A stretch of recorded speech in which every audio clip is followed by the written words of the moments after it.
जय हिंद दोस्तों, नमस्कार।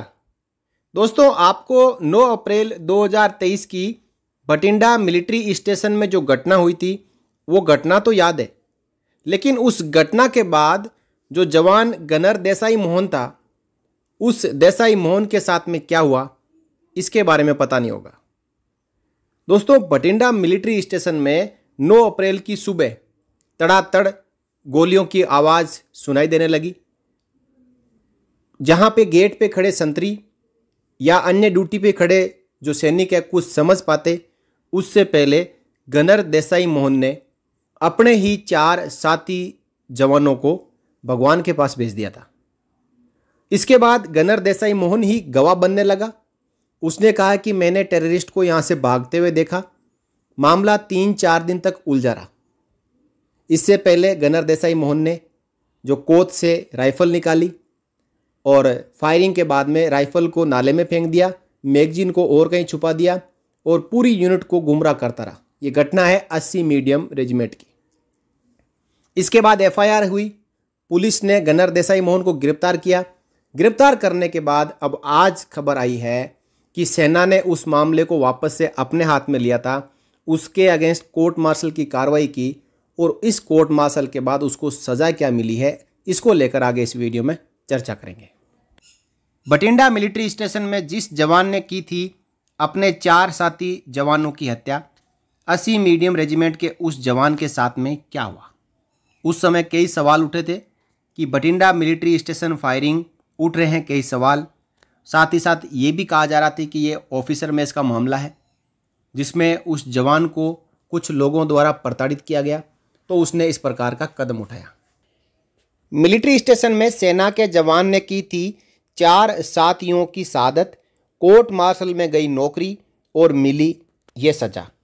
जैसा कि मैंने अभी आपको बताया कि ये मामला पुलिस के पास पहुंचने के बाद सेना ने सेना अधिनियम की धारा 125 के तहत सिविल कोर्ट से मामले को अपने हाथ में ले लिया था ताकि आरोपी के खिलाफ कोर्ट मार्शल के जरिए मुकदमा चलाया जा सके।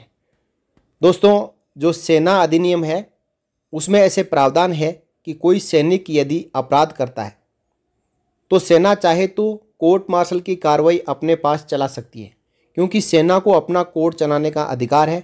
और इसी नियम के तहत इस मामले को पुलिस से वापस सेना में ले लिया गया और गनर देसाई मोहन के खिलाफ कोर्ट मार्शल की कार्रवाई की गई और अब उसको जो सज़ा मिल चुकी है। अप्रैल 2023 में बठिंडा मिलिट्री स्टेशन में 80 मीडियम रेजिमेंट आर्टिलरी की जो रेजिमेंट है उसके 4 जवानों की शहादत करने वाले सेना के एक जवान को शनिवार को जनरल कोर्ट मार्शल ने उम्र कैद और सेवा से बर्खास्त करने की सज़ा सुनाई।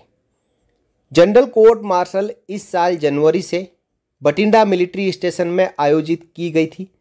अपनी रेजिमेंट के 4 जवानों की हत्या के अलावा आरोपी जवान को सेना की एक चौकी से हथियार और गोला बारूद चोरी करने का भी दोषी ठहराया गया। जवान पर आईपीसी की धारा के 302 के तहत उलट सेना अधिनियम 69 के तहत 4 आरोप और हथियार और गोला बारूद चोरी करने के लिए सेना अधिनियम धारा 52A के तहत 2 आरोप लगाए गए थे। जनसत्ता की खबर के अनुसार कर्नल एस दुसेजा की अध्यक्षता वाली जीसीएम ने उसे हत्या के 4 मामलों और सरकारी संपत्ति की चोरी के 2 मामलों में दोषी पाते हुए उम्र कैद और सेवा से बर्खास्त करने की सज़ा सुनाई। बठिंडा पुलिस ने पिछले साल 13 अप्रैल को बठिंडा मिलिट्री स्टेशन पर 4 साथी जवानों की शहादत के आरोप में जवान को गिरफ्तार किया था। जवान ने झूठा बयान दिया था कि उसने 12 अप्रैल की सुबह शहादत करने के बाद कुर्ता पजामा पहने 2 नकाबपोश लोगों को पास के जंगल में भागते हुए देखा था।